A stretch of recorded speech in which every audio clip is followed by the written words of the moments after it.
This is Hannibal here from thehannibaltv.com, and I'm with former UFC champion who's also held championships in Pancreas, and he's a champion kickboxer as well, Guy Mezger. How are you doing today, sir? Doing well, doing well. How are you? Very good, considering we still have to deal with all this stuff going on in the world right now, but we're doing the best we can. Which stuff? The disastrous presidential debate that actually embarrassed the entire American that we had our two candidates argue like a couple of 5-year-olds. That's pretty bad, I guess. And oh yeah, the 200,000 people dying from COVID. I'm not sure which one is worse at this point. You're a doctor too, are you not? Yes. Not like a family doctor, or more of a science doctor. Yeah, I mean, I have my degree in natural medicine. I'm a naturopathic doctor, but I have my PhD in holistic health, my master's in nutrition, and I'm also a functional neurologist, an applied movement neurologist. So despite getting kicked out of college a few times, you still managed to get your degrees. Yeah, 38. I got my undergrad at 38 years old, but and it was to be honest, Mark Cuban actually was kind of inspiration for that. I was working for him as the president of his television company, and we were talking about some of the changes that were coming up, and I was telling him that I enjoyed working for him. I mean, it was a great thing. He did a great job helping me out a great deal because I didn't know what I was going to do after I retired. And so we had a little talk about stuff, and then he just encouraged me to go back to school and do what I wanted to do. So I did, and it was a blessing. And as far as your martial arts and fighting career, I understand that you started fighting basically very young in school, and then you got into wrestling, and it kind of went on from there. Kind of, yeah. I mean, it was a different time. We were, I'm 52, man. So you got to appreciate that. I started school early, so like I was in kindergarten in 1972, and what was going on was, they had this forced busing and things like that. They were trying. It was a good idea. Just in reality, it just didn't work well. And so there was this just kind of a tumultuous situation back then in the early 70s, and to be honest, they looked at fighting a little bit different, and we all did back then. I mean, nobody shot anybody back then, and you usually got in a little scuffle with somebody, and then after the scuffle, you usually became friends with them. Today, not so much. What is force busting anyways? I've heard you mention that in a couple of interviews, but I don't know what it is. Oh, really? Well, that's because you're young. But force busting was what it was I tell you what they were trying to do. They were trying to integrate the schools. Obviously, like a lot of the suburban schools, suburbia had better schools, had more money and stuff like that than the inner schools. And so what they were trying to do is get an interchange. So they were taking kids that were like normally kind of country kids or suburban kids, and they were busing them to downtown. Some of the kids downtown, and then they were busing some of the other kids from downtown to out to the burbs. So there was kind of more of a cultural exchange, and like I said, it's a good idea. Just didn't really work in practical sense because people were used to their neighborhoods and things like that. So I know you started your amateur wrestling career at about 8 years old. How did you do in amateur wrestling? How'd I do in amateur wrestling? Yeah. Well, as an 8-year-old, I didn't do so well, but luckily I got better. And well, in high school, I mean, I wasn't a great college wrestler or anything, but I was a pretty decent high school wrestler. I won state 3 years in a row, and I was on the junior. I was an alternate on the junior national team. I was a member of the 1600 schoolboys national team. I took 6th in the nation in Greco and schoolboys, and I started school early, so I was actually 16 as a senior, and so. Anyways, and then I went to college. I wrestled in college and managed to get kicked out of college. So I didn't really I didn't really have an opportunity to show what I could do in wrestling then. And basically, to be honest, a couple of years after being out of school, I turned pro as a boxer and kickboxer. At what point in time did you start training in karate and martial arts? I started that at 14. You know, you know, I, I gravitated towards individual sports. I'll be honest. I was a kid with a lot of self-esteem issues, like I would imagine a lot of us are at that age. And you know, and the one thing I did real well was athletics. But the problem with like most like team athletics is like I like being part of a team, but I'm intense, so intense, and I mean to a point of like probably need to be like talking to a therapist type intense about winning. And I hated it that football took 11 other guys to win the damn game because the one guy who would always be the slacker would miss his tackle or do something like that, and we'd lose the game because of that. And it used to drive me nuts. And same thing with baseball and stuff like that. And whereas combat sports, you need a team, which I like, but you can win on your own.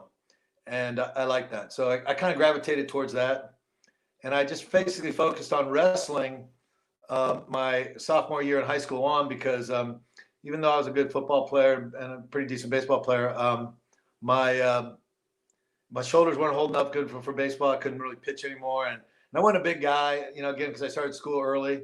And so, I knew they weren't going to recruit. I mean, I was all district linebacker as a freshman. In fact, I was one of 3 all district players in the state of Washington at single A. And, but they were going to recruit 100, at that time I was 135, 140 pounds. They were going to recruit 135, 140 pound linebacker.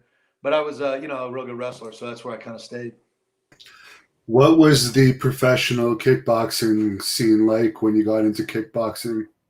Well, in Texas, it was non-existent, to be honest. They had some guys back in the late '70s, early '80s, Demetrius Vanis and Billy Jackson, Ishmael Robles, all guys that were world champions, Ray McCallum and stuff like that. They fought regularly, but by the 83, 84, they didn't have it. Demetrius Vanis passed away in '80. And so they didn't really have anybody motivated to do it. And then when I decided I want to be a kickboxer, to be honest, we started promoting our own fights, and we drew a crowd that way. And it was, so we basically initiated or restarted kickboxing in Texas, and I got a pretty good reputation, and then I got invitations, obviously, to fight elsewhere. Most of my boxing and kickboxing career have all been in the United States, but I fought several times in Europe, a couple times in Canada, and once in Mexico. But that's about the extent of my boxing and kickboxing career. I had 23 or 25 fights and kickboxing. And just I enjoy kickboxing a great deal, but to be honest, there's not any money in it. And if you're going to make a career of this, you got to figure out how to make money. And as far as no holds barred fighting, did you start fighting in Japan first or UFC? It was UFC. Japan's never really been super high on the no holds barred.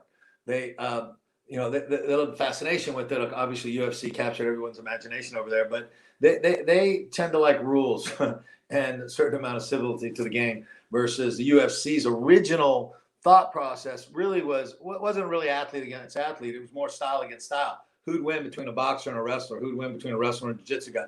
Who'd win between a jiu-jitsu guy and a karate guy? And and it was, it really wasn't a sport. It was more of a spectacle. You know what I mean? And it, eventually grew. That spectacle part of it, the NHB part of it, basically came to a screeching halt pretty quick. And Semaphore Entertainment Group, who the group people who had UFC first, they were not. They didn't really see the future in it as well as like Zuffa and those guys. Those guys did a much better job with, basically they turned it into a sport. Let's face it. I mean, we owe a lot. I mean, as much as some people love or hate Dana and those guys, to be honest, we wouldn't be here today having this conversation if it wasn't for Dana and the Fertittas. What was your reaction when you first found out about this no holds barred fighting, and what made you want to get into it? Yeah, I think I had a death wish or something, right? Actually, what it was, everyone, got martial arts magazines and everything had were announcing the no holds barred stuff, and it was it was pretty, it was a pretty crazy concept, and I just figured it was BS. I figured it was just some kind of pro wrestling deal, and so I tuned into it. I hung out at a friend of mine's house, and he was a martial arts instructor also, and there, I don't know, there's about a dozen of us were there watching it, and man, when that poor sumo got kicked in the face by Gerard Goodell, it was like, holy crap, it's for real. And I noticed the guys, and really what I thought about was my motivation really was the fact that my career was really going nowhere. I had a lot of accolades. I was a world kickboxing. I mean, I was the number one rated kickboxer. I was an undefeated boxer. I was world karate champ, world full contact karate champion, all sorts of cool stuff. But I wasn't really making a significant amount of money. I'm in my mid-20s. I'm like, what am I going to do? And so I saw the UFC, and I really thought, yeah, I can win. I had a lot of I came from a wrestling background. I had an extensive judo background on top of being, boxer, kickboxer, and all that kind of stuff. So there, I figured, I was kind of built for this deal. And so that's really where it is. And I thought, you know what? They're not going to let this go on for too much longer. So why don't I go in this tournament, win it, and I could brag to everybody that I did this and finish a career, and then, go off and do something else. And so the site promoter, a guy named Buddy Albin, who did the site promotions for UFC, he also did he promoted a lot of my fights outside of Texas. And so he asked me if I'd be interested, and I said, yeah, of course. And then me and Anthony Macias, actually, he represented Anthony in a lot of that stuff too, promotions outside of Oklahoma. And he basically said, okay, one guy can be an alternate, one guy can enter the tournament. And we flipped the coin, and Anthony won, and he won to enter the tournament. So I got the position of, it wasn't even really an alternate position. It was like, it was a fight they put in to give the guys in the final a break before. So as far as UFC 4, there was a rumor you had a gentleman's agreement for no hair pulling because hair pulling was legal in those days. Is that true? Yeah. I mean, Jason Farron had long hair. I had long hair. And I was ready to go get a cut. And I walked up to him. I was like, hey, dude.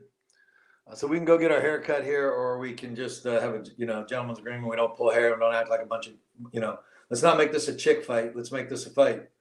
And I said, listen, dude, you don't pull my hair. I said, I won't headbutt you, bite you, or poke you in the eyes. We'll just have a clean fight. That's the way it should be. And he agreed. And, to be honest, in fairness to Jason, who didn't do very well against me, he was having his ass handed to him almost the entire fight. And he never cut my hair. So he was honorable.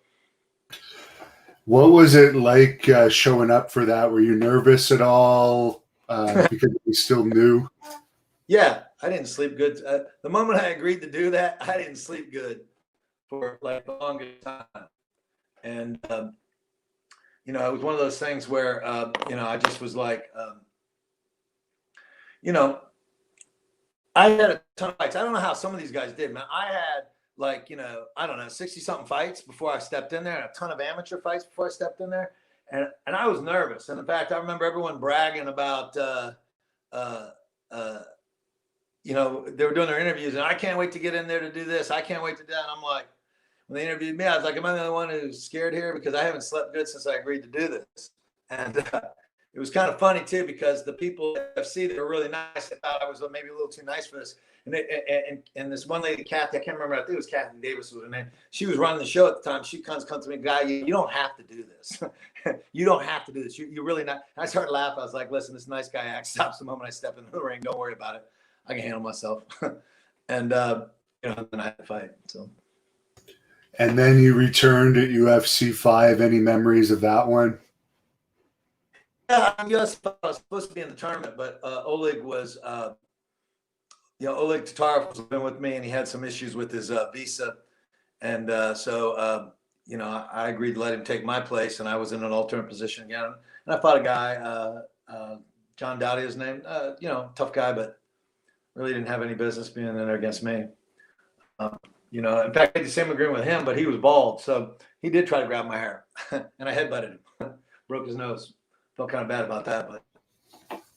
And UFC 13, you won the whole tournament. Any memories of that? I know you broke your hand, and I believe that's the one where you beat Tito Ortiz. Yeah, it is.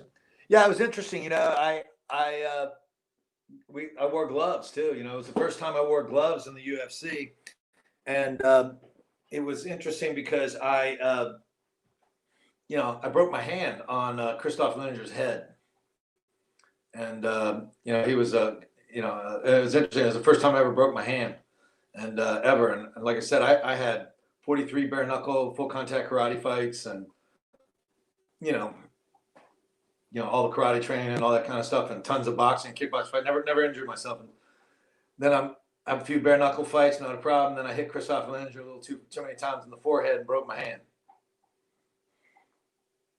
Did you consider quitting the tournament at that point? Well, we were thinking, yeah, there was the point of we had to cut my glove off my hand because it swelled up so bad it was cutting the circulation off. But to be honest, man, it was like the last time the guys came through for me. You know, my training partners, the Lions, then they came through for me. And I was looking around the room, and there was a huge amount of disappointment in everybody's face. And it was interesting because going back in the ring, that in the finals really wasn't for me. You know, it was actually for my teammates. It was probably the first time that I can safely say I didn't fight for myself. I actually fought for my teammates because I knew how much they put in to do it, how disappointed they were that I got injured.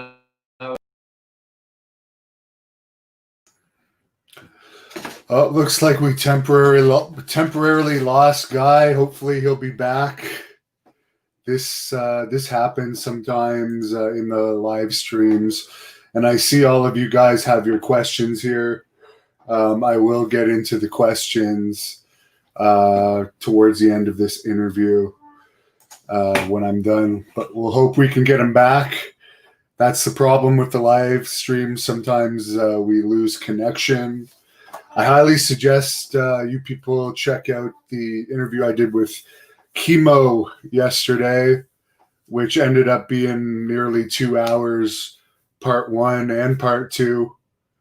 And I got a bunch more interviews coming up. Boss Rutan I did on Monday, I believe it was.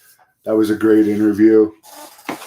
But I appreciate all your support and all the questions as we see if Guy's going to come back here, because we were just getting into the interesting stuff. But yeah, this happens from time to time. As Murd says, damn, we were just getting into the Tito and the Ken Shamrock topic, and then he disappeared. So that happens. He's in Texas. I'm up in Canada. So we'll see if we can get him back. Distant Mammoth likes this MMA fighter series. You're going to see more MMA interviews as time goes on this channel, because the fact is I just don't like wrestling anymore. I find it fairly boring. So we'll see if he comes back. I'll read some of your comments while we're waiting to see if he's going to be able to come back on. Jack was enjoying it. Mad Hop says Guy was one tough bastard. He still is tough, for sure. NWO says Guy was a badass, great career, and true legend of MMA. Mirrored is checking in.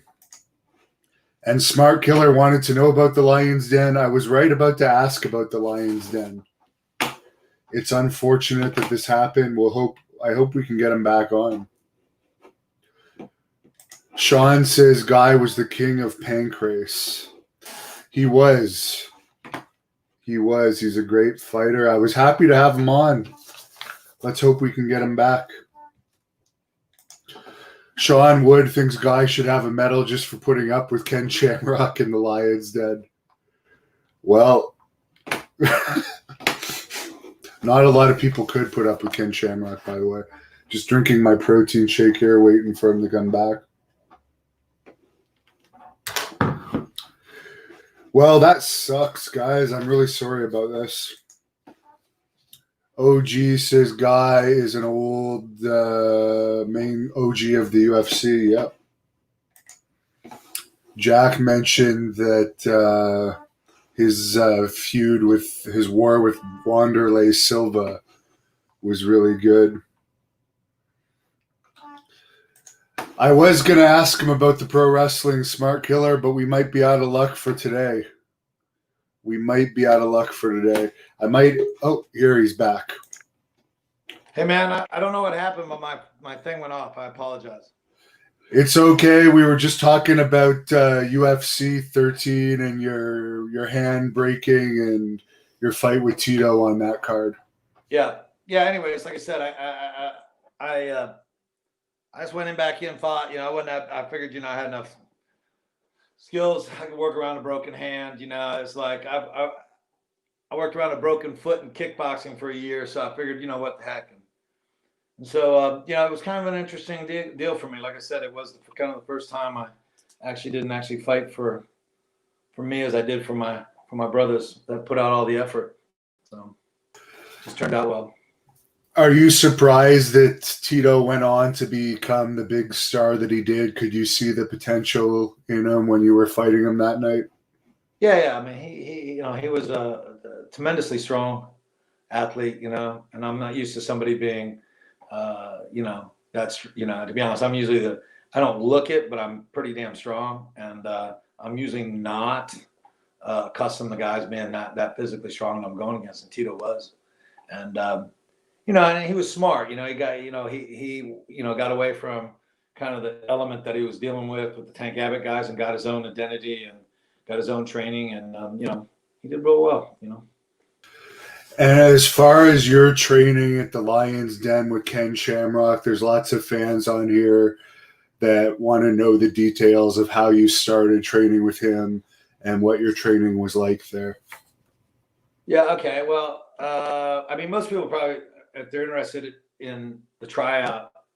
So originally what happened, how I met Ken was UFC 3. The UFC flew me out to UFC 3 because they wanted me to fight in UFC 4.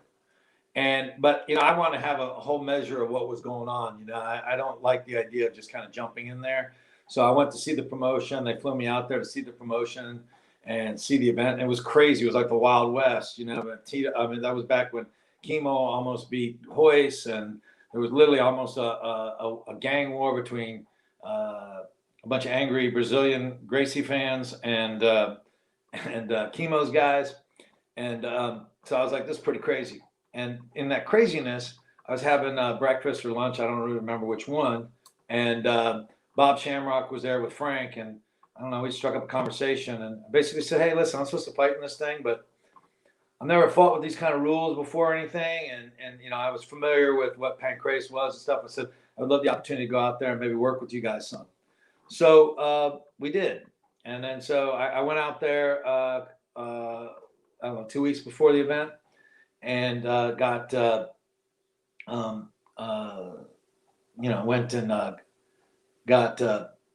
went trained and stuff. But then Ken was like, hey, you want to try out for my team, blah, blah, blah. And I was like, all right, I didn't know what the tryout meant. But then what the tryout meant was I had to do 500 squats, 500 sit-ups, 500 leg lifts, 200 push-ups. I had to run a mile and a half in 12 minutes after doing that. And you were supposed to fight for 15 minutes. And so I was like, oh, shit. Okay. And so I did it. And became an official Lions Denner after that. And the training was, the training was just, it was basically a reflection. Ken got a lot of good insight with it when he was starting to do his training with the Pancreas organization. And, so a lot of that was emulated from that. And then we went to, like I said, then, once we started figuring out how to play the game, then it was, it was a lot different. At first, I think guys just didn't know what to expect in the UFC. It was hard to do that. And then when they started adding time limits and things like that, that actually gave a little bit better boundary for guys to be able to figure out how to, train better for it. And that was kind of the evolutionary process. There's a fan on here asking how was the money to fight in that tournament at UFC 13 where you beat Tito. I'm guessing it wasn't a huge payday. No, I wasn't. I don't really like discussing money on stuff, but no, it wasn't significant. I mean, not like it is today. That's why, to be honest, I fought overseas most of the time because even, UFC really didn't become, a job. I mean, you couldn't really work for the UFC without having a second job, if you were just because of the money. And so, to be honest, I said, fighting overseas in Japan, I fought every 6 weeks with Pancreas and, excuse me, and made a significant amount of, income doing that. So, which allowed me to come back to the UFC. I'm going to guess it was Shamrock and the Lion's Den that arranged for you to go over there and fight in Pancreas. Yeah. Ken had the hookup. What was your experience like going over there to Japan with the different culture the first time and fighting under those rules over there?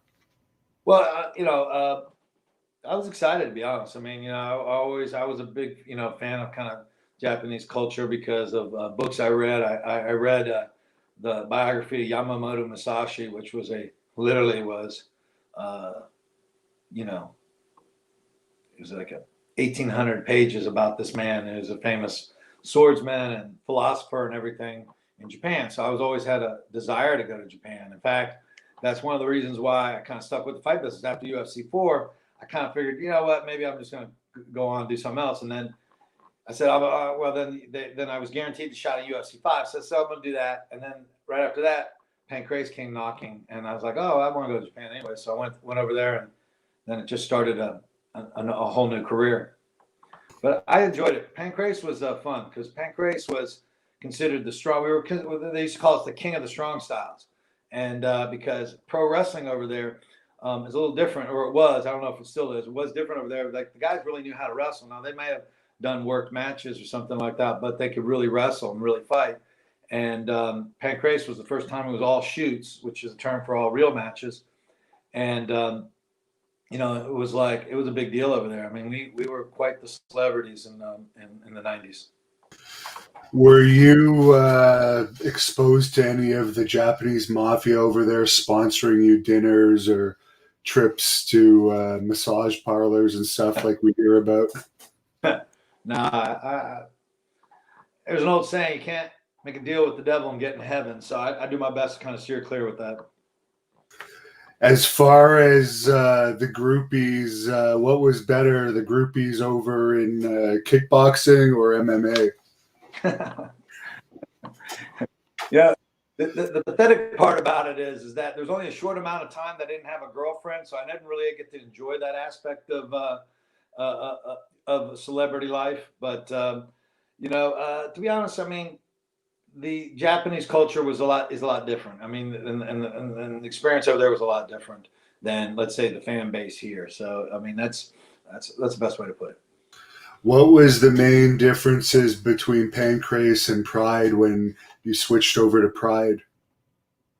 What was the main difference? Well, two main differences were a significant amount more money, and which was saying something because I was doing pretty good at Pancreas, and then the rules. The rules were much more. The rules were much more liberal back then. You know what I mean?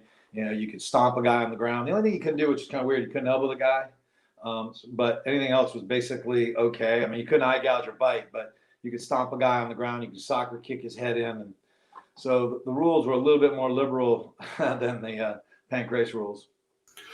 Any memories of your KO victory over Kevin Randleman in Pride?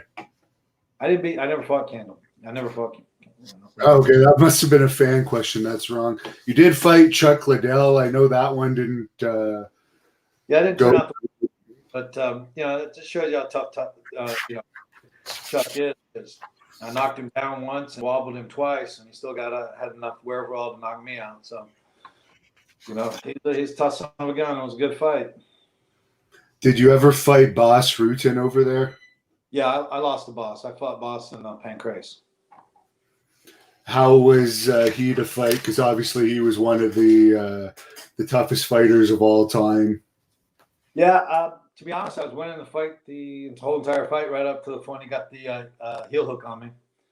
And and I'll tell you, boss. He's another guy who's like crazy strong. He got hold of my ankle. I didn't think much about it. And then bam, he turned it up. So it was a good win because, like I said, he was on the up to that point. He was probably on the way to losing because I was pretty much controlled the fight up to that point. There's a fan on here asking about your heat with Enzo Inoue. Inoue. Last name is Inoue, and it's Ensign. There wasn't any real heat. What it was I've always had a huge amount of respect for him, and I always assumed he had a huge amount of respect for me. At least he's always showed that. And so, what they were wanting me to do is I was fighting his brother, and me and him were supposed to fight in UFC 4, and UFC 13. But he injured an eye or something. I don't remember exactly what the injury was, but he went out of the tournament, and that's how Tito got in. And so when I fought his brother, they told me, hey, we're gonna try to promote a fight between you and Ensign. Egan's. I was fighting Egan at the time, and they were doing so. Hey, after the fight, call him out. Like let him know like that, so we can promote the deal. So I said, okay, no problem. And and they told me that he knew about it. He was expecting it. And then so what ended up happening was, I go up there and I go, all right, showtime. He goes, what do you mean? Yeah, I said, get ready. I said, I'm gonna call you out. Anyway, so I did. I tried to not be terribly disrespectful or anything like that because I was kind of call out stuff a little bit. I mean, it can be handled really poorly. And so I look at his face and I realized he had no idea this was happening. And so afterwards, I finished. Man, he lost his. He wasn't very happy. And so to be honest, I felt bad. I felt like nobody wants to be. Nobody wants to be sucker punched like that. And so I felt bad. So what I ended up doing, just going over, I went to his dressing room and just basically apologized. I told him my end of the deal and everything. And he wasn't very happy with the Pride people. One guy in particular there that handles stuff. He got kind of Ensign kind of roughed him up a little bit, but there's no real heat. Like I said, that was the problem. And like I said, I squashed it once I realized what was going on. There's a few people on here asking about the Sakuraba fight, and some people, I guess, think Ken Shamrock cost you that fight in some ways. How do you feel about that? Oh, well, the Japanese cost me that fight because they reneged on the deal that we were supposed to go. I mean, they called me up with 17 days notice to take a fight against Sakuraba, and I've been dealing with a kidney disorder, so I hadn't been training or anything, and normally I wouldn't have taken the fight, but to be honest, they threw so much money at me. I said, all right, I can fight any human being for that much money for 15 minutes, right? And so the way the rules were set up in this deal was you had a 15-minute fight. All right, if there was no decision that could be rendered, like a draw, then you had to fight another 15-minute fight. And I said, listen, I'll take this fight, but I'm only doing 1 15-minute. And there was a bunch of other guys that had that same agreement. And so really what they did, they brought me over. They knew I wasn't training because of the injuries and stuff like that. And they wanted to, they wanted Sakuraba to, beat the former king of Pancreas. And it just didn't turn out the way they wanted to because I wasn't in the mood to lose. And so they basically changed the rules right on the spot, man, and said, hey, we're doing another round. I'm like, no, we're not doing another round. And so, to be honest, it wasn't Ken who cost me that. It was the Pride shenanigans that cost me that fight. Chug Alert wants me to ask you about beating up Paul Lansby. Lazenby? Lazenby, yeah. I had a match against him. I mean, I'm not sure. I never had any beef with him. I mean, if he's talking about that, I mean, I had a Pancreas style match with him in Dallas. We found a way to get around the boxing commission's rules for MMA because we did basically pro wrestling matches, and so but they were real. And the way they had it set up in the boxing commission is if pro wrestling at the time was real because they collected fees for it. So we just did it like as a pro wrestling match, and we just did shoots. And I fought Paul in that one, and he's a tough guy, man. Boy, I'll tell you something, man. I hit him with some pretty good stuff, and and I ended up. I think I caught him in a arm triangle and finished him from my back, but I don't remember. It was a long time ago, but I think that's how I beat him. But yeah, he was a tough guy. It was a good match. Stanley wants to know what your most problematic fight was. I'm not sure. I mean, there could be a laundry list of problematic issues. I mean, man, there are times when it was a bitch to make weight, and that was a problem. There was a problem, there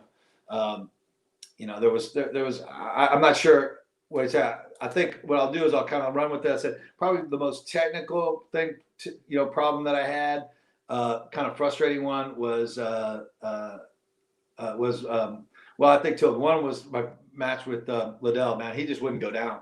I mean, I was catching with shots, and I was like, damn, man, this guy is, he was hard to put down. So I think that was obviously problematic, right? And then I would say technically, the guy who could frustrate you more than just about any human being would be Sakuraba. He's amazing. He's a trickster and stuff that he does. And, he's naturally a good fighter, even though he's maybe not the best striker. He's an amazing wrestler, an amazing submission guy, but his striking's but he's such a good fighter that he can make kind of, his mediocre skills there really effective. And he did a good job. He was a frustrating guy to fight. Leg Kick wants to know about your fight with Wanderlei Silva. With Vanderlei? Vanderlei, yeah. What does he want to know? Your thoughts on it, and how did you prepare for that fight? Oh, okay. I prepare like I always prepare. I mean, going in that fight, I had some, typical, came in actually with a hurt foot that fight. But the thing with Vanderlei was, it was a good fight. He caught me with a really, really, really stiff headbutt, which kind of, that was probably the worst. That shot hurt pretty bad, and it cut me. It was interesting. That was the first cut I've ever had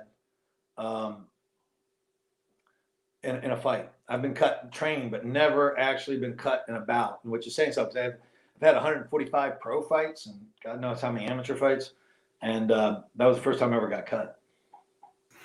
Smart Killer wants to know your thoughts on Frank Shamrock. On Frank? I mean, guys, if you want to ask, be a little more specific. I mean, Frank's a good guy. I mean, I've known Frank, close to 25 years or more.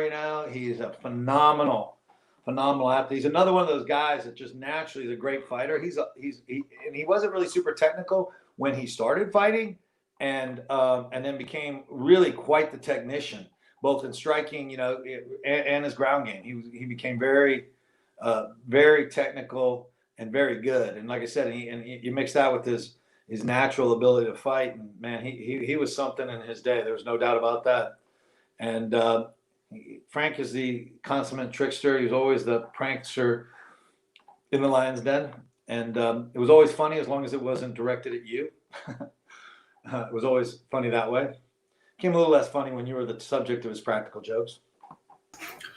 Dr. Smith X is asking, what was your most challenging victory?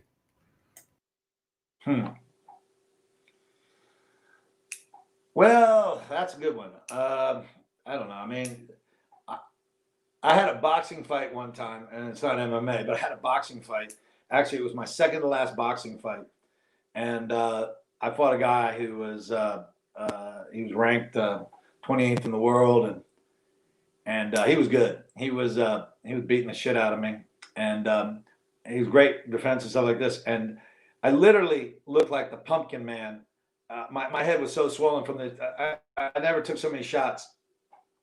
And he hit me right at the end of the second round, and I got hit. The bell rang, and the stool came in. I sat down. The only problem was I sat down in his corner. I was rocked. And that fight, I ended up winning. I ended up knocking the guy out in the third round. But it's funny because I don't really remember too much of the fight. That's how banged up I got. And so it was. I was like, yeah, I might want to put boxing on the hold for a while. Let my brain heal. Do you think the tournament format in UFC could ever return? And do you think that was a fair way of judging who was the best fighter I mean, it's not the best way to judge who's the best fighter. It's like who gets the best draw a lot of times. Um, you know, it. I mean, the tournaments. I'm kind of got. I have kind of mixed feelings about it. Okay, I think I think it's kind of cool because competing in the tournaments, and I fought in the young blood tournament in Japan. We had what do we have? We have like 16 guys on there. I think we had four fights in one day, and it was tough. It was tough on us. We had two in the around noon and around 1 o'clock, 2 o'clock, and then we had two more around 6 or 7, something like that. And so that was a long day, and I'm not really. It's funny, as an athlete, I'm not that much a fan of it, but as a fan, I think the tournaments are kind of cool because there's a bit of romance to it that comes with the idea of these guys fighting like that. But I like the format now. A lot of guys, they talk about going back to the old days with the no rules, but I like the medium in which they have now, to be honest. I like the idea of being a sportsman. I like the idea of that much better than the no holds barred. Joe is wondering if you ever got in any fights outside the ring with another MMA fighter. No. That's a simple one. No. Most guys, in the MMA world, I'm fairly well liked because I'm a pretty even keel guy. The only scuffles I have now are generally just some drunk idiot. That doesn't really turn out good for that drunk idiot. That's about it. Weren't you attacked by someone with a knife at one point? Yeah, I got my thumb almost cut off. Yeah. What's the story of that? Oh, that one. Yeah. Okay. Well, what happened was I was picking up it was Christmas time. It was like right after church. I dropped my family off at the house, and I went to pick up my daughter's Christmas present, and it was a bike. It was at a sporting goods store. And so as I'm walking in, I noticed there was something going on. There was some kind of noise being made, but I didn't pay much attention because I was in a hurry. So I ran into the store. I went and, they had the bike. They assembled the bike for me and everything, and they had brought it up. I was going to pay for it, and I realized I didn't have my wallet.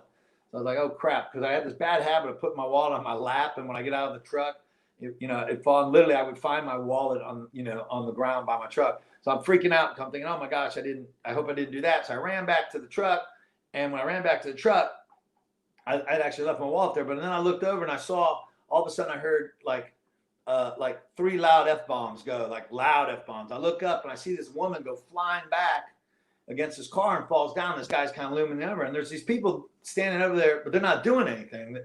So I'm like, oh gosh, I ran over there and tried to talk the guy off. He was jacked up on something, and tried to talk him down. I was like, hey, it's Christmas, but. Anyways, long story short,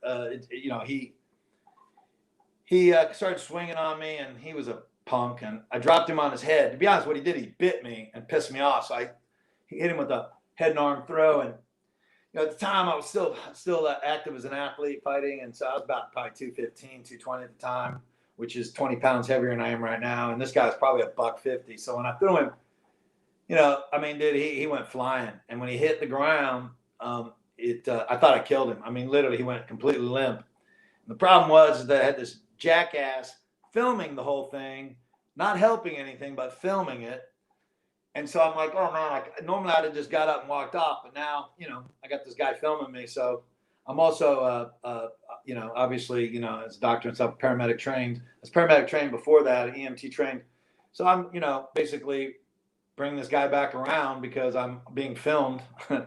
And so he started coming to, and I realized he wasn't dead and was going to be okay. And then I walked over to this girl, and I was like, listen, girl, if you want to go with me, I said, I'll take you. I said, or you can go on your own, or you can go with this guy, but you got to make up your mind right now. And she goes, please, can you take me home? I said, okay.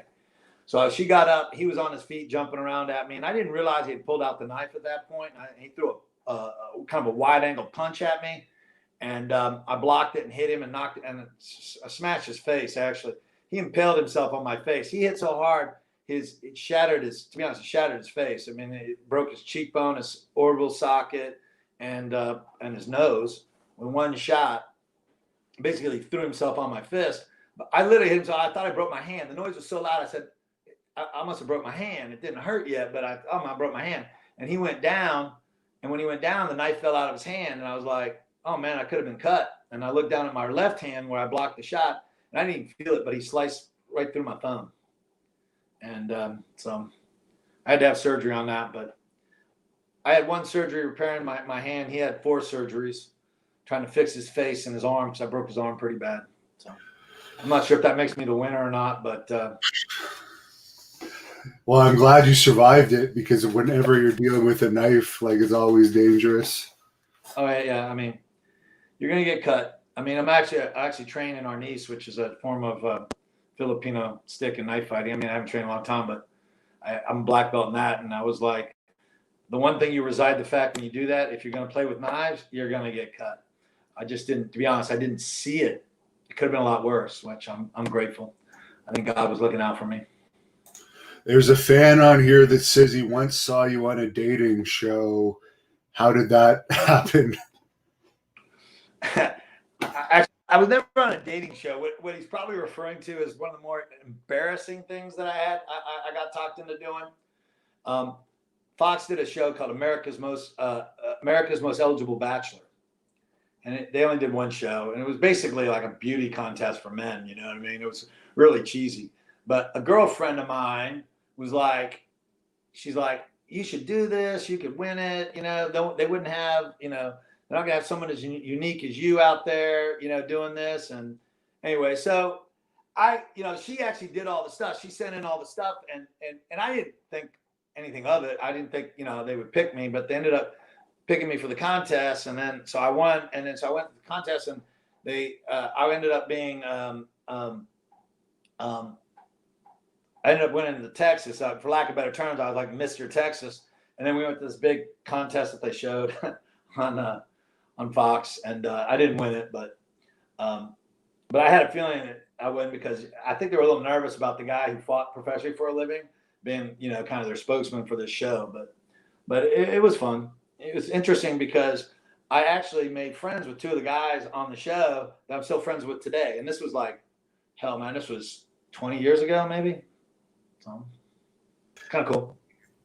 And I understand you were involved on the promotion side of the Dream events on HD.net, I think it was. I was the president of HDNet Fights, which was it turned out to be the whole entire sporting program for HDNet eventually. But at the time, we were just focusing on developing, combat sports, mostly MMA, but we were doing kickboxing, a little bit of pro wrestling and stuff like that. Because HDNet was, geared a little bit more towards an older crowd, because at the time, most people that had high def TVs were a little bit older. So, you know, they were trying to come up with angles. So I just happened to be at the right time, at the right place. And Mark Cuban called me up. I did a deal with them on something else, and flew me out to Vegas for what was supposed to be a 1-hour meeting to discuss the possibility of doing this. It turned out to be a 5.5-hour meeting, which is interesting because he's got a lot of energy card going. We were just kicking ass, boom, boom. And he goes, hey, you got to stay the night now. And so we ended up celebrating. I became the president of that. He hired another guy named Andrew Simon, who was the CEO. And and we all went out that night. And by the way, just so you know, being a billionaire in Vegas is a lot more fun than the rest of us, just so you know. So I got to play billionaire one night in Vegas with Mark Cuban. How long did that relationship last working for him? Yeah, it was a great relationship. I mean, to be honest, he did a lot for me. One thing, he had confidence in me, when I didn't have a lot of confidence in myself. I didn't know what the hell I was going to do. And he encouraged me to go off and do stuff. And I even as much as I enjoyed working for him and stuff, it's not my passion, right? TV wasn't my passion. So, I talked to him about it, and he encouraged me to go on to do other things with his blessing, and it turned out to be a good thing. I understand you were also on Walker, Texas Ranger a bunch of times and involved in some projects with Chuck Norris. How did you become friends and business partners with him? Actually, we met years and years ago at a karate tournament when I was a kid. He actually was really cool because he stopped walked by, Chuck Norris walked by. Went, oh my God, Chuck Norris. And he literally stopped, walked by. You got to understand, man, I was an awkward kid, man, and he stopped and goes, hey, what's your name? And I said, oh, it's Guy Mezger. Goes, I saw you fight. He goes, that was amazing. I was like, oh my gosh, I could have walked on water at that point. Chuck Norris just said I was amazing, And I think I was probably about 14 years old at the time. And it was like awesome, having that compliment from him. And then, he actually follows a lot of combat sports. And so he calls me up for his TV show, and he goes, hey, would you be this? Because, we want to get guys in there, like, because at the time I was like the number, I was a kickboxer, and I was trying to come up and coming in there. And so he was like, yeah. I said, would you be interested in doing the TV show? So I did. And, basically I always played a bad guy, got beat up by Chuck. But and then flash forward years later, I'm retired. I hadn't quite started working for Mark Cuban yet, but what happened was they called me up about Chuck wanting to do this World Combat League. And they basically hired me I was the league director. And so we did that until it was time for me to kind of leave. They were kind of going in a different direction than I thought we should go. And I just didn't see it working out that way. And so I decided that it was probably a good idea for me to leave. And that's when I got the offer from Mark Cuban. And so it kind of worked out serendipitously. But Chuck's a great guy. He's always been very good to me. Even now, I'll talk to him every now and then. He's doing well. And like I said, it was, it was kind of cool to be pointed out to that I looked great with Chuck Norris, and it was also kind of really cool that I got to work for Chuck Norris and work with him hand in hand in developing it. So it was kind of a cool deal. Did you ever get the opportunity to train or spar with him? Not really. I mean, we did a little bit of goofing off during we trained just a little bit of jiu-jitsu and stuff. People don't realize he's also a black belt in Brazilian jiu-jitsu. So, he's one of those guys that didn't wrestle on his laurels of being a movie star and karate champion. He actually is a full, really true martial artist. I mean, he trains in, he was a badass karate guy. He did a little bit of boxing training, he knew the value of that.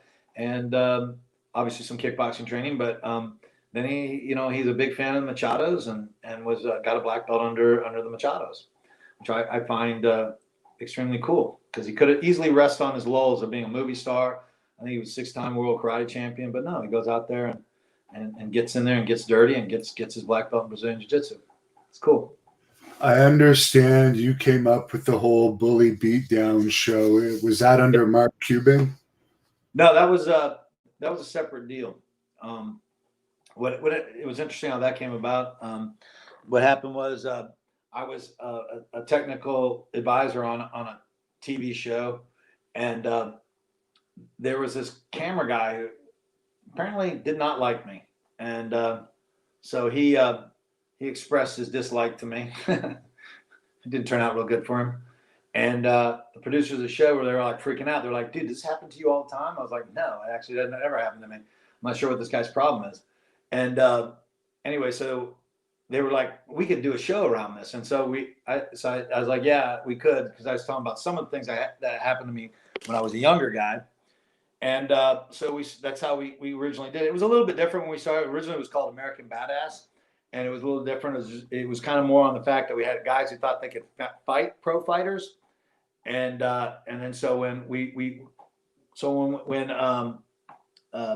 Ken, the guy who does Survivor, what's his name? The guy who produces Survivor, I can't even think of his name right now, so I'm pulling blank. Maybe I got hit too many times. When he came on as the executive producer, he changed it to the more of the format of like the bully beatdown format, which I liked our original one better. But he is the executive producer and he knows how to make the show. So there's been a few fans on here that want to know why you never went into pro wrestling. Well, you got to know how to pro wrestle first. I mean, it's an art form in its own, and I never really spent time doing that. And to be honest, I mean, pro wrestling is really not fake. People call it fake. It's not. It's real. Now it's scripted, and the results are probably already there, but it's real. Those are real slaps. Those are real punches. Those are real kicks. That's a real chair hitting you. That's a real 12-foot drop on top of on top of a ladder and stuff. And so, you know, I just didn't want to put my body through it. And, you know, and especially at the time, what they were kind of offering wasn't really where I wanted to go. You know, so I just never really pursued it. Would that have been a Japan offer or a WWE offer? It was in Japan. It's Japan. There's a fan on here asking how much road work you put in during your fighting days. Running? Running? Yes. I preferred sparring to running. If I had to do it over again, I would have probably done a little bit more running, more sprinting. But, you know, there's that saying, hindsight's a bitch. Rec is asking, what's your opinion on Conor McGregor talking about fighting Manny Pacquiao in boxing? I don't think the first fight was real to start with this anyways. I think it was a sparring match between two guys that made hundreds of millions of dollars. So I don't know what to expect out of this one. It's probably the same thing. Is there any of today's fighters that if you were still in your 20s or 30s that you would have liked to have fought? You know, I never, like, I'll be honest, I don't waste a huge amount of time on that kind of speculation for me. You know, I mean, I'm kind of more of a here in the moment kind of guy. I mean, there's a lot of guys. I mean, to be honest, I mean, if I was in my 20s coming up, whoever's in front of me, keeping me from being the champ is who I'm going to fight, you know, and that's who I want to fight. And, you know, that's always the case. And in my career in the past, the guys I wanted to fight, you know, I want to have rematches with everybody I lost. There's not anybody I fought that I don't think I could have beaten. That, you know, the guys that beat me, there's never been a doubt in my mind that I could you know, change that circumstance if I had another fight with them. So so if that answers the question for you. Now, I'm sure this may have varied from fight to fight, but Bob is wondering what your typical routine would have been in a training camp for a fight, as far as what you would eat and how often a day you would train. Yeah, I mean, it's basically the same thing. I usually trained, you know, I usually did 5 days a week. I would train twice a day, and then two of those 5 days I would train 3 times a day. So 2 days would be 3-day workout, 3 times a day, and and then 3 of them would be twice a day. And you know, eating. I've always been, you know, a pretty, you know, well knowledgeable about. Like I said, I'm a nutritionist. I mean, I got my master's in it. So you know, I was always up on food and stuff like that. And the thing back then was I had to put on more weight because there was really no weight classes and stuff, and I would walk around more like I do now at 200. So it was a staggering amount of food I had to eat. You know, so. And what are you doing with yourself now? I know you have a martial arts academy, but there's a lot of fans on here asking what you've been doing post-retirement. Well, I was a television executive for a while, and then I started a practice called Optimal Health Specialist with a doctor's group. I joined the doctor's group, and I left them about 2 years ago to start my own. And we're launching a new practice. I got a new medical director and a new crew. It's called Mezger Systems, and it is a proactive healthcare deal. The problem is with today's medicine. The problem with medicine today in America is that we go when we're injured or hurt. You know, way too late. In the East, in the Eastern philosophy of medicine, is you go to the doctor to stay healthy, and so our practice is about coming to us and getting some really good diagnostics done, and then put together a plan to keep you healthy, so you don't get cancer, so you don't age prematurely, so you don't have heart disease and things like that. And so we should be launching the new platform in January. And so I mean, I still I still do martial arts. Of course, I'll do that till the day I die. I have a great gym and great people, and you know, and it's a intricate part of my life. And that won't ever change. And it's just that, to be honest, it's weird. I don't like hurting my fellow human being. I'm kind of really good at it, which is kind of weird, but I don't really necessarily like hurting people. And I enjoy being a doctor. I enjoy the fact that I get to help people and you know, make people healthy and strong. Is there any social media where people could contact you or follow you? Yeah, I mean, I got my Facebook guys. Anybody, a big fan of Facebook. I'll be honest, I get a lot of, friend numbers. But if you want to like message me and say, hey, listen, I'd love for you to be my friend, then I do it because I don't even really look at it. But if I get a message like that, of course, I want to be, I want people to want to have conversations with and start this. Facebook is kind of a crazy thing because I've been able to maintain relationships and friendships with people that I haven't seen in 10, 15 years, like a lot of the guys in Japan and things like that, which is kind of cool. But yeah, I mean, you can get me on Facebook and like I said, I'm a guy Mezger, and then we'll have Mezger systems up in January. There's a fan on here that's asked a bunch of times if there was any hazing in relation to the Lion's Den, if you actually lived there in the house. I don't know. I never lived in the house. It was always. I mean, it would suck to be one of the young boys because you had to do all the chores and you had to do all the other stuff like that. It was a lot like Japan. All the young boys in Japan, they basically had to bust their ass. They had to shave their heads. They had to bust their ass, take care of all the codes and all that kind of stuff, and clean and cook and do all that kind of stuff. And the young boys had to do all that. So I don't know if that would be considered hazing, as it was just kind of what your responsibilities were. But I didn't really say any. I mean, like I said, I didn't really spend. I didn't stay at the fighter's house. I was already established in Dallas. Did you have a favorite combination? Yeah, jab cross, left leg to the head. I knocked out probably a good 30 people with that combo. And as far as advice for up and coming MMA fighters that could very well be watching this, what would you tell them? Now, it's a loaded question. It's a loaded question. First of all, I would tell you, don't do it. It's tough business, man. I mean, you got to do martial. I mean, you got to be in this. Here's my advice: do it because you love it, not because you're worried about making money. Okay, that's the way I look at it. If you make money at it, great. If you don't, great, because your passion is the martial arts. Your passion is the competing, and and then you'll never be disappointed. But it's a tough business. I would tell you, if you're going to get on the business side of stuff, get yourself a good manager. Get a good group of training partners because they're going to be invaluable to you. And then get somebody who understands the ins and outs of the fights that you need, and that's going to be important. That's super important. It is super, super important. And then always have a backup plan because you can be one injury away from being done in the fight business, and you gotta be able to do something else. And last question here. There's been a bunch of fans wondering. I believe you have a daughter and a son. Any chance of seeing either of them in the fight game? Yeah, I got two sons. I hope. It's a shitty business. I mean, to be honest, I love competing. If the fight business was only about competing, then I'd probably still be competing today, but it's not. There's a lot of stuff in it that's not a huge amount of fun.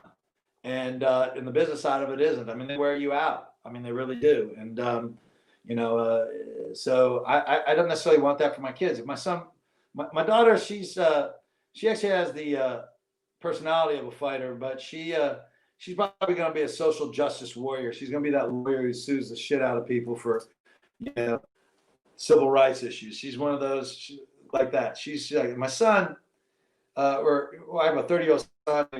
He was never much into. He was a good athlete and at martial arts, but again, he's a sweet kid. Didn't have the same kind of same kind of personality I had. So he just really wasn't interested. And my son Logan, he's a little bit more like me, but he's a really good athlete. He's an excellent wrestler, excellent boxer and kickboxer.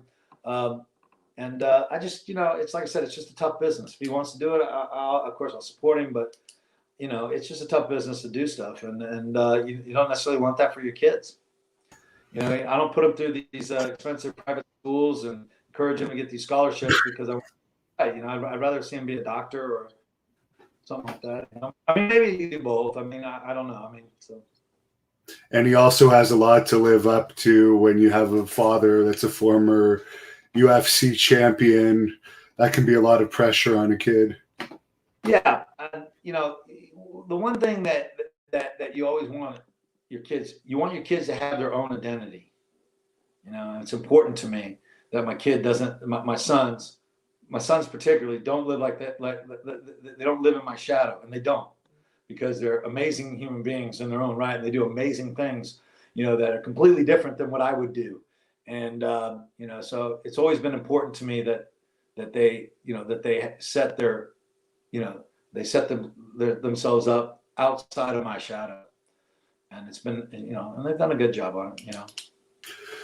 Well, I really appreciate you taking the time to talk with us. I've got tons of respect for all of your accomplishments, and I'll let you finish this off with whatever message you want to leave the fans with. Yeah, well, you know, I don't even really know what to say, guys. I appreciate all the support that I've had over the years. You know, to be honest, I mean, I couldn't have done this if the fans didn't want to see me fight, and so they did. And I appreciate, you know, the you know, the support. And it's fun because, you know, I've been retired. You know, I really didn't have a fight after 2004, but I officially retired 2005, and I just think it was nice having all the fans. And even now, you know, you kind of, you know, because of the internet, because of conversations like I'm having right now, you get to enjoy that time again. And I appreciate that. It's nice to be remembered, and it's nice to be remembered in a positive way. So I appreciate you guys, and I hope that you guys have a blessed day. And I know that a lot of you guys are having a tough time with this COVID-19. I get it. And a lot of jobs, stuff like that. I do understand something, guys. You guys are all stronger than you know. You know, and that you'll get through this, and just be focused on what you need to do to get through this. And let's just have a better year. Okay. 2021 could be a better year. All right, guys. Y'all have a blessed and safe